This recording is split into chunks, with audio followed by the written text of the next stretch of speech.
Hermanos y hermanas, sean ustedes muy bienvenidos a una nueva sesión en este curso de capacitación que llamamos Consejería y Hogar Cristiano. En esta oportunidad quiero compartir con ustedes la clase relacionada con la familia restauradora.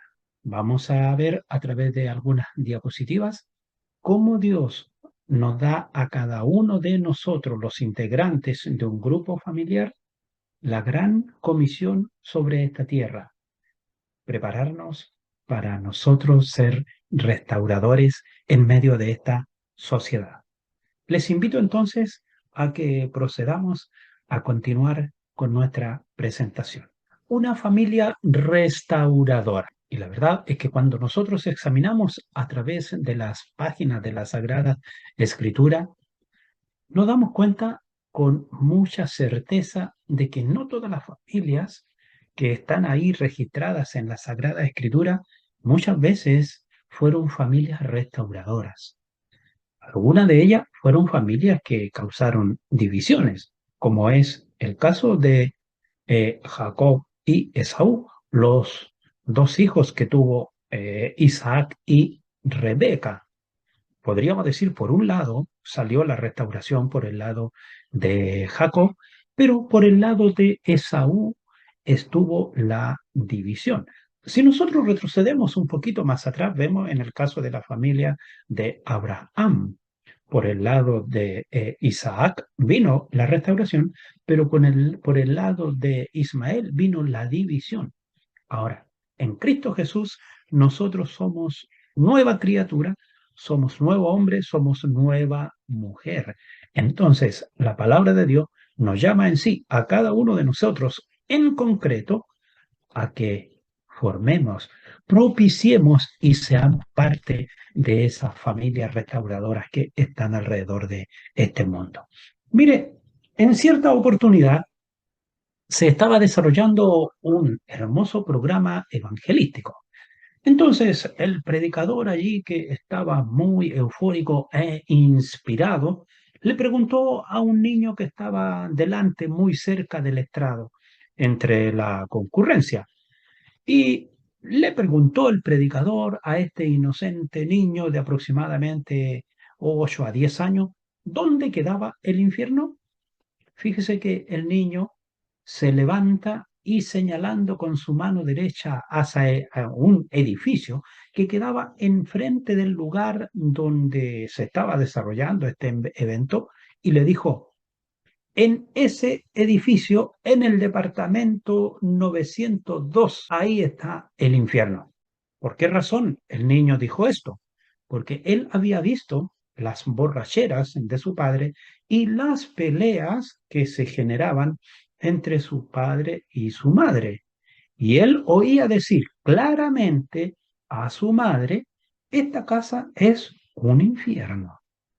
Los niños siempre dicen la verdad cuando son niños que han sido criados aún en medio de situaciones de riesgo y de violencia, pero han sido criados con un mínimo de protección.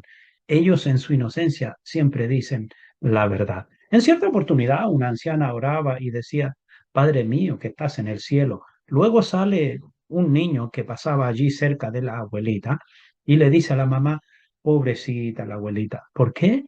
Porque decía, papito mío que estás en el cielo. La verdad es que el niño interpreta lo que escucha. Por eso que a nosotros también nos hace pensar en las cosas que debemos de decir delante de los niños para que las digamos entendiendo, interpretando su realidad. Ahora, esa era la realidad de esa familia en particular sin Dios en el hogar y, por cierto, sin Cristo en el corazón. Durante esa campaña, aquel hombre, que era un borracho empedernido, peleador, entendió lo que significaba el mensaje del Evangelio y cambió totalmente su estilo de vida. Ahora, la madre de aquel niño, aquella mujer maltratada, decía que su casa era el Edén y el cielo.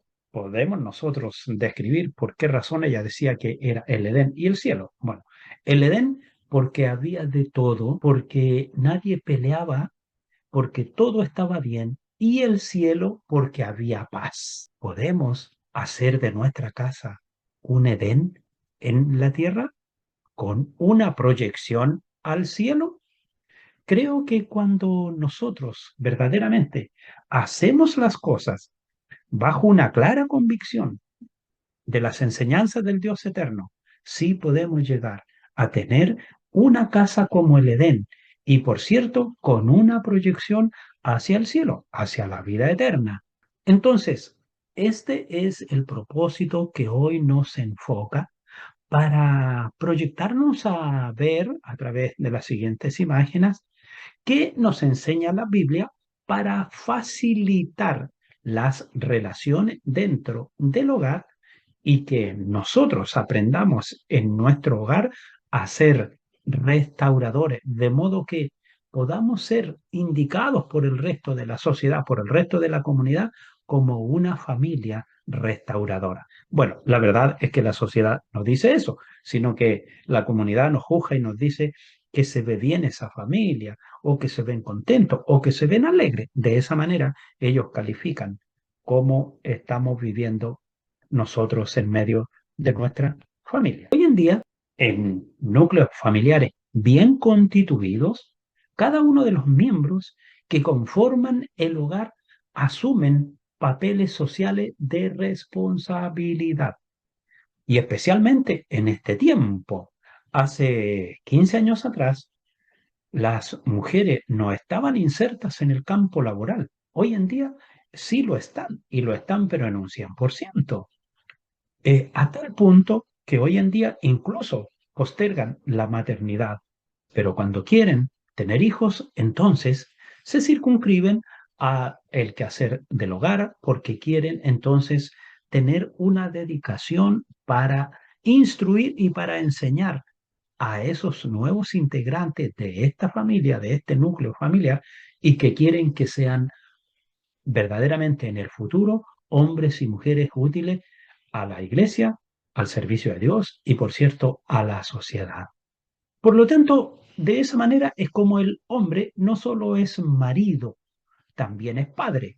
Y la mujer, por cierto, también es madre y es esposa. Y los niños no solo son hijos, también son hermanos. Ahora, si nosotros observamos una familia cristiana, es una familia que tiene responsabilidades. Y este punto es muy importante recordarlo en estos días y en este tiempo, porque ¿sabe qué es lo que ocurre? Los padres de hoy ya no están criando a sus hijos, no les están enseñando a cumplir con responsabilidades y con deberes. Y eso está formando una familia de cristal, está formando hijos de cristal, hijos de helado, se derriten con cualquier situación, con cualquier prueba de la vida, se quiebran, les da estrés, caen en depresión. ¿Por qué?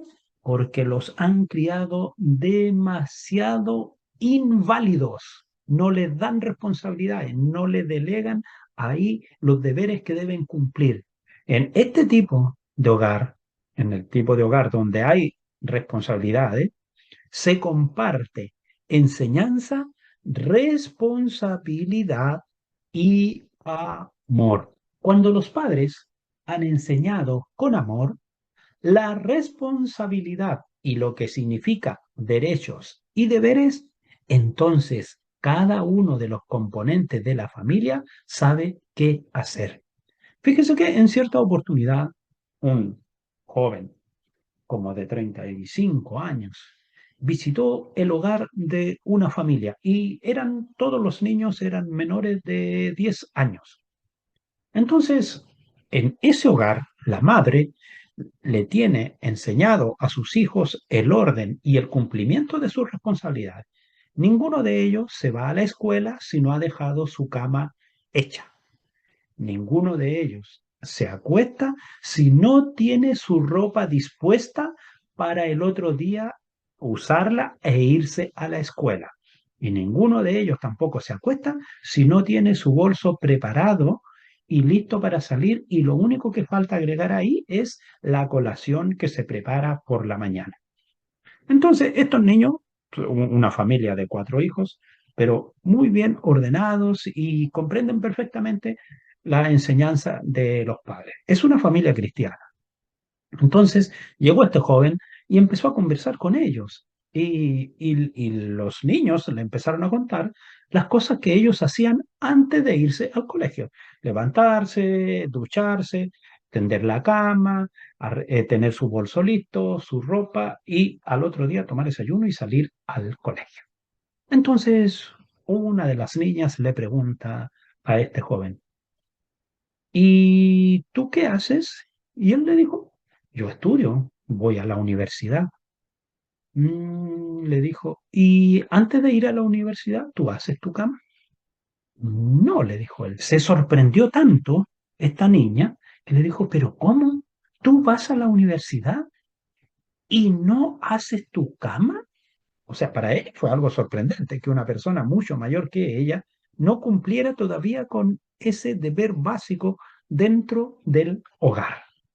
Ahora, cuando nosotros verdaderamente como creyentes en Cristo Jesús damos y fijamos bien las normas en el hogar, entonces cada componente de la familia sabe qué hacer para mejorar su hogar y las cosas, por supuesto, que son más fáciles. Por ejemplo, si los niños saben que una vez que vuelven del colegio y la mamá no está en casa, y ellos ven que hay loza sucia en la cocina, que esa loza hay que lavarla y dejarla ahí ordenadita para que se seque, lo van a hacer. Pero si no le inculcamos ese principio, los niños lo primero que van a hacer, se van a ir a sentar, se van a poner a ver televisión y hasta probablemente ni siquiera hagan las tareas. La Biblia, por cierto, nuestro guía, nuestra carta guía, nuestra referencia, nos entrega algunos consejos útiles para toda la familia. Veamos qué nos señala, por ejemplo, cuáles son los deberes entre esposo y esposa, entre algunos de los deberes que nosotros podemos ver en este breve tiempo de exposición que tenemos. Y ciertamente que hay allí señalado en la carta del apóstol Pablo a los Efesios, ahí el capítulo 5 y el capítulo 6 tiene una referencia muy hermosa que involucran al esposo, a la esposa, a los hijos, y que señala específicamente ahí en Efesios 5:22, las casadas estén sujetas a sus propios maridos como al Señor. ¿Qué nos indica esto? Examinemos esta cita. La sumisión siempre ha sido un tema de discusión entre los feligreses y algunas décadas atrás era mucho más todavía notoria y marcada esa instrucción que generalmente era dada por hombres solamente y que jamás la mujer tenía la palabra ni siquiera de leer la Biblia. Entonces siempre la sumisión estaba ahí, pero era una enseñanza que estaba marcada y por el sesgo de hombre, más que por la enseñanza propia inherente de la palabra de Dios. Por ello que es un tema que traía discusiones. Y por cierto, que se hacía una gran diferencia del texto bíblico sin considerar lo que verdaderamente señala la escritura allí para ver el contexto de lo que se está leyendo y qué es lo que enseña muy bien cuando nosotros examinamos precisamente el versículo anterior, es decir, Efesios 5, pero el versículo 21. Dice claramente, someteos unos a otros en el temor de Dios. Y luego, una vez que la escritura ya ha establecido, esto está hablando en la mano del apóstol Pablo, una vez que la escritura ha establecido que el sometimiento, que no es otra cosa más que la atención respetuosa de uno para con el otro y del otro para con el uno, luego señala esta expresión hacia las esposas. Pero ¿qué es lo que sucede? Solo se lee lo que interesa y se interpreta como conviene. Y eso es lo malo, porque la escritura se debe interpretar en una forma gramática histórica y no se debe interpretar al gusto particular de cada uno. Ahora, llama a todos someterse los unos a los otros. Por lo tanto, si a la esposa le dice que se someta al esposo, no significa que sea una esclava. Es una sumisión en el amor sacrificial, como es reconocido el amor ágape, que nos enseña nuestro Señor Jesucristo y que lo marcó allí desde la cruz. A lo que nos llama Dios a través del apóstol es a renunciar a mi individualismo, es a renunciar a mi ego, es renunciar a mi yo para poner toda mi voluntad y mi relación personal, cuando yo quiero establecer una vida en matrimonio, en lo más alto, en lo más sublime, es decir, una vida de servicio y se borra el yo, entonces lo único que prima es el nosotros. Ahora podemos decir cuáles son los deberes entre esposo y esposa. Y en esta misma carta que estábamos leyendo, Efesios 5, versículo 25, dice, maridos, amad a vuestras mujeres, así como Cristo amó a la iglesia y se entregó a sí mismo por ella. Mire, cuando yo tengo el versículo 22 allí, cuando señala muy bien la escritura y dice, las casadas estén sujetas a sus propios maridos como al Señor. Hay un mandamiento allí, pero fíjese que ese mandamiento es menos requisito que el mandamiento que le deja al marido. Porque dice, marido, amad a vuestras mujeres, así como Cristo amó a la iglesia y se entregó a sí mismo por ella. Fíjese que aquellos hombres que yo escuchaba, pues actualmente tengo 60 años, pero cuando yo lo escuchaba, yo era un niño de 12, 14, 15 años y lo escuchaba hablar en una forma tan denostante que la esposa se tenía que someter y que poco menos no tenía que caminar 3 pasos más atrás con los niños de la mano porque él tenía que ir delante llevando la Biblia. Pero cuando yo examino lo que realmente dice la palabra del Señor, no a gusto de hombre, lo que la escritura dice, marido, amad en primer lugar a vuestras mujeres y luego le pone la valla de meta, así como Cristo amó a la iglesia. ¿Y cómo amó Cristo a la iglesia? Que se entregó a sí mismo por ella. Y aquí entonces es cuando empiezan a tiritar las piernas, pues, de los que son buenos para hablar del sometimiento y el sometimiento y el sometimiento. Primero, la escritura señala muy bien y dice que lo que nosotros querramos que los hombres procedan con nosotros, de esa manera también nosotros debemos de proceder con ellos. Entonces, tenemos que hablar de un amor recíproco y no de un amor egoísta. Tú me debes obediencia a mí, pero yo lo estoy pensando. No son así las relaciones humanas familiares. Fíjese usted que hasta en lo más cotidiano, en lo más común de la vida, nosotros vemos el ordenamiento y el respeto, que ni siquiera se le llama sometimiento. En el estrato militar, por ejemplo, el más joven siempre obedece al que tiene más años en base a su experiencia. En una empresa, los trabajadores base le obedecen a las jefaturas que hay más arriba y nadie pelea más que lo necesario. De igual manera también nosotros es como debemos de mirar la relación, ya sea esposo con esposa, como asimismo también hijos.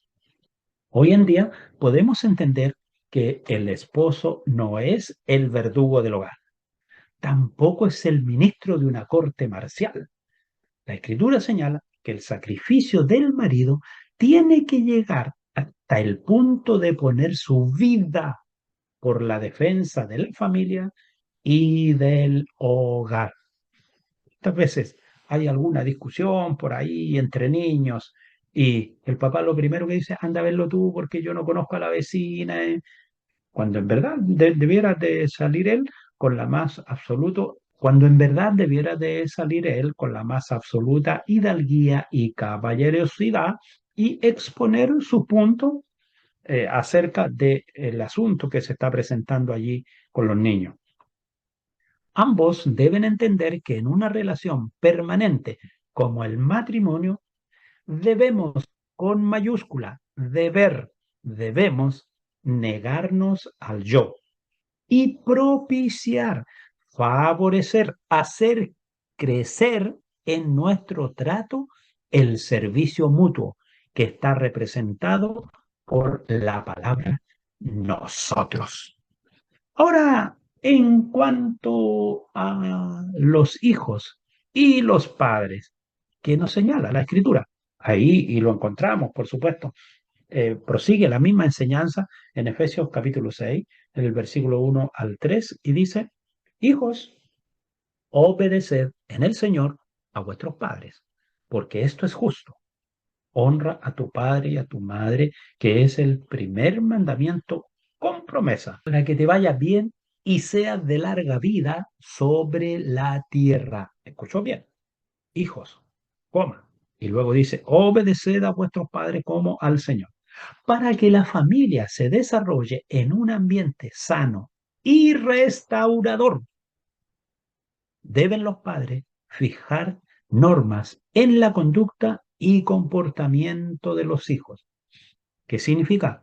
Que una familia es restauradora, ¿sabe? No es solamente disciplinar a los hijos, enojarse con ellos, sino que una familia restauradora es aquella que toma al hijo, a la hija, lo aconseja, le dice, esto estuvo mal, no se debe ser así, medítalo, piensa y después vienes a conversar conmigo.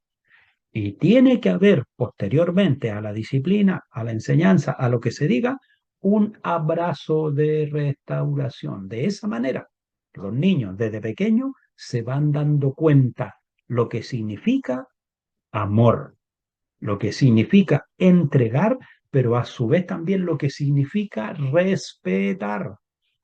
El niño o la niña necesita aprender desde temprano lecciones de disciplina, de autoridad, de respeto y de obediencia.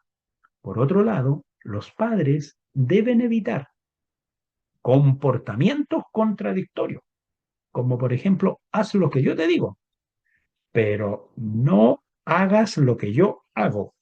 Ese es un muy mal ejemplo. Que un padre le diga a un hijo, tú no fumes, tú no tomes, pero él sí se da el lujo de estar delante de los hijos fumando y tomando. Entonces es un mal ejemplo. Debemos tener cuidado con el tipo de trato con los hijos para evitar iras y remordimientos. Fíjese que también tenemos una enseñanza en cuanto a los padres y los hijos. Y eso está en Efesios 6, versículo 4. Y vosotros, padres, no provoquéis a ira a vuestros hijos, sino criadlo en amonestación del Señor. Hay una enseñanza y una consecuencia. Cuando vimos en la condición de los hijos, dice que los hijos tienen que respetar, tienen que honrar a sus padres para que les vaya bien en la tierra que Jehová su Dios les da y para que sean de larga vida. Hay una promesa de bendición en el hijo que es obediente, en el hijo que es respetuoso. De igual manera también al padre o a la madre se le enseña a que tienen que disciplinar a los hijos, pero que de ninguna manera se deben exasperar o airarse a tal punto de perder el control. Y alguien me preguntaba días atrás y me decía, ¿cómo es esto? ¿Qué significa esa expresión en la escritura? Cuando dice, Padre, no provoquéis a ira a vuestros hijos, sino criarlo en amonestación del Señor. Significa que cuando yo disciplino a mi hijo, tengo que decirle cosas que sean disciplinadoras y constructivas. No puedo decirle, ven para acá, cabro, tonto. De ninguna manera. Usted está diciendo palabras denostantes. Usted está diciendo maldiciones para con su hijo. Basta con que usted lo llame y le diga, ven para acá. Listo. Y hable con él y converse. Es cierto que tenemos que hablar con un tono de autoridad, como lo mencionábamos en la clase anterior, cuando el Señor Jesús fue al templo, dio vuelta a las mesas y amonestó a los que estaban allí haciendo negocio.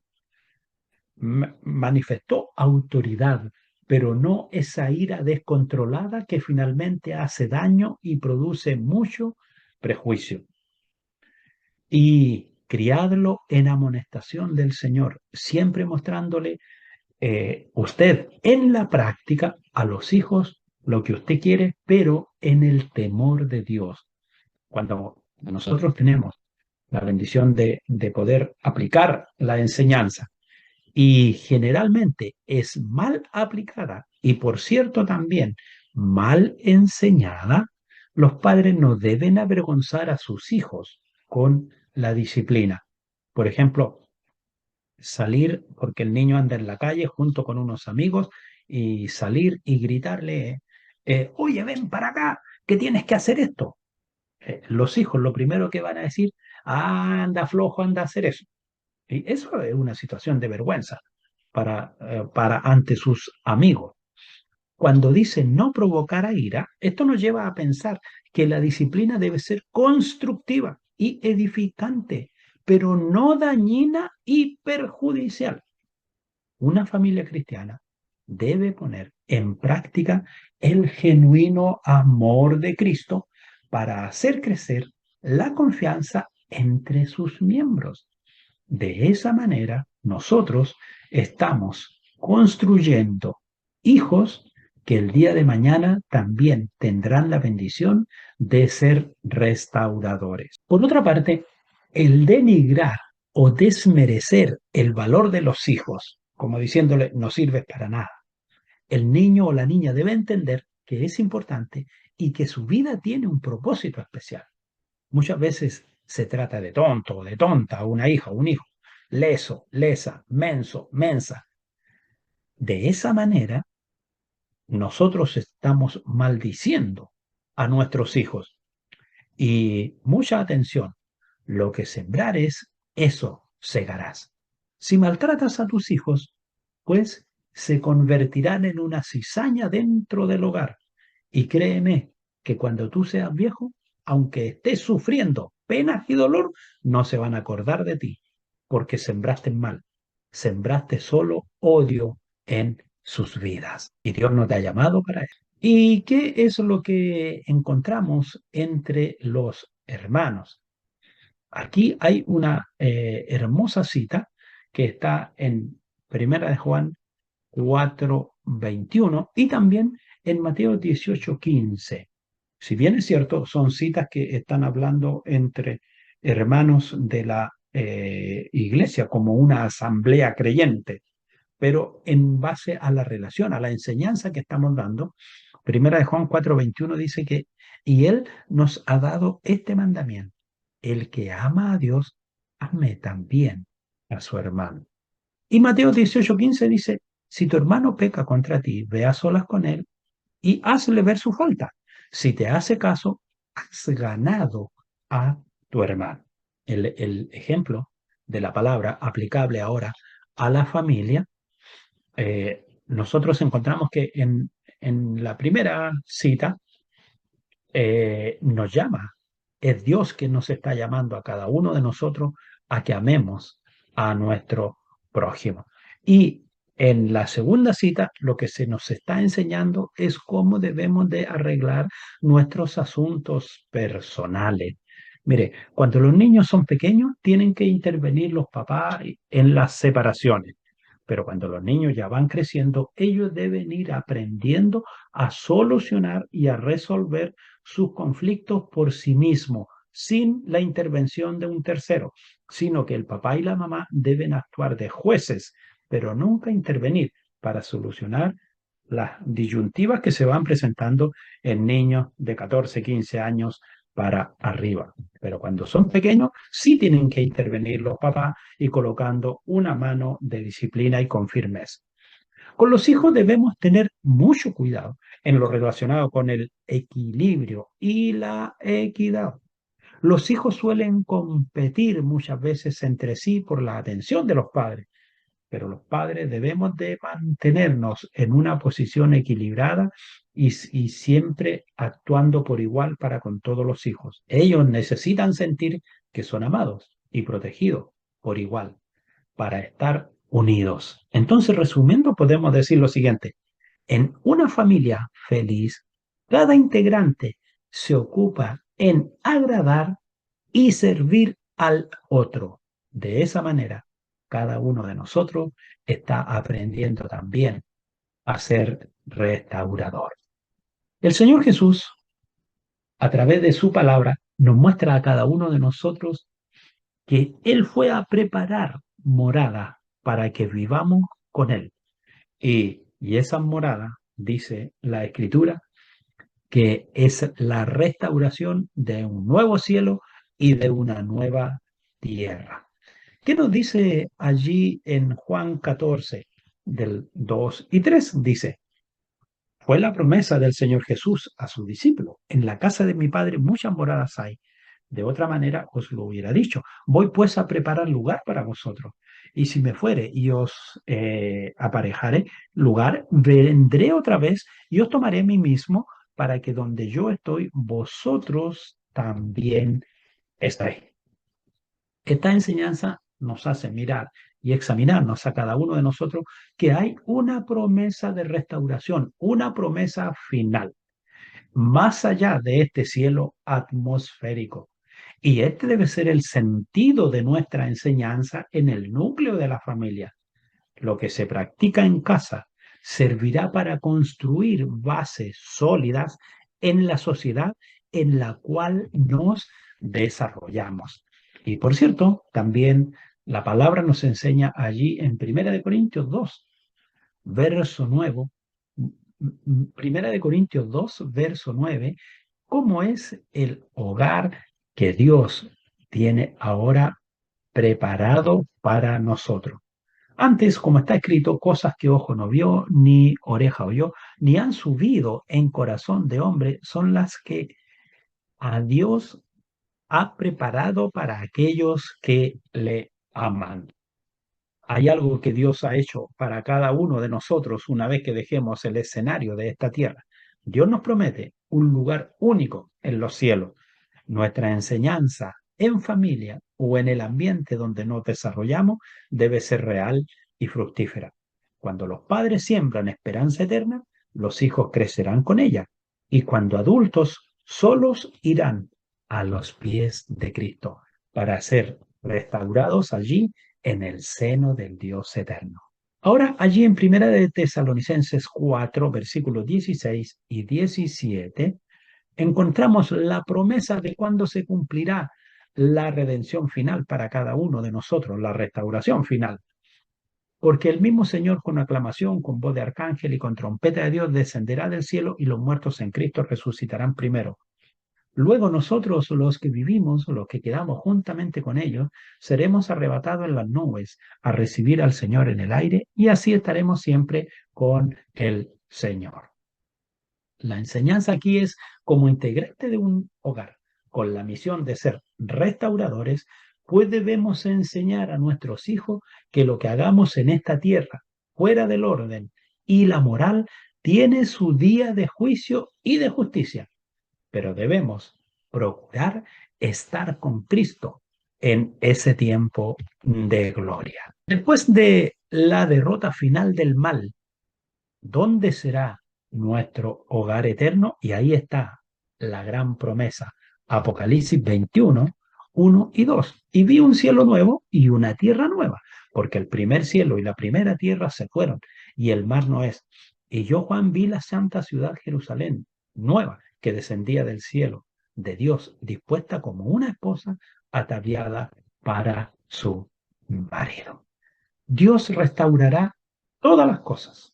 Dios nos ha puesto en medio de una familia con el propósito de ser también embajadores, representantes de Cristo, como restauradores de hombres en esta tierra. Hoy, con la ayuda de Dios, podemos ver en esta tierra la pasajera bendición, pero el soberano creador nos tiene un cielo y tierra nueva que serán restauradas para cada uno de nosotros y la gran ciudad que bajarán del cielo. Ahora, una vez que ya estamos concluyendo esta presentación, por cierto, algo nos debe dejar esta lección.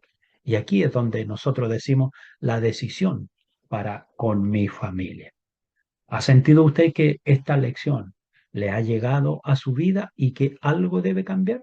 Pues bien, entonces es el momento en que usted diga con sus palabras y no que las diga yo como expositor, sino que usted pueda decir, asumo todo lo aprendido en esta lección y reconozco que hay temas que no los había considerado o simplemente no le había dado la importancia que se merecen.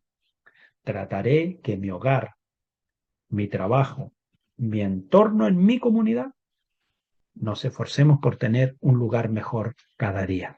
Deseo prepararme primeramente corrigiendo mis defectos para luego junto a los míos vivir en el hogar que Dios tiene preparado para nosotros. Quiero ser ejemplo y un embajador de restauración. Y debo pensar en que necesito reconocer que los valores y principios morales de la humanidad empiezan en un hogar con Cristo y donde Dios es el presidente y director de la familia. El trabajo de los padres está dirigido y orientado bajo conceptos cristianos, son el cimiento de toda obra familiar. La sociedad y la comunidad se compone de familias y esta sociedad vivirá las consecuencias de lo sembrado por las cabezas de esas familias. Quiero junto a mi familia ser un agente de cambio, ayudado por la poderosa mano de Dios. Tal como lo señala ahí Proverbios 4:23, porque del corazón, de mi capacidad intelectual, de mi conciencia, de mi mente, de mi pensamiento, de mi razón, mana la vida. Pensemos entonces si el hogar es el corazón de la familia, también es el corazón de la iglesia. Por lo tanto, es el generador de ciudadanos útiles y preparado para servir a la nación y la sociedad. El bienestar de la familia es el reflejo del crecimiento de la iglesia y como consecuencia de ello, la prosperidad de la nación depende de la influencia del hogar y la familia. Familia bendecida construirán una nación grande, porque bendita es la nación cuyo Dios es Jehová.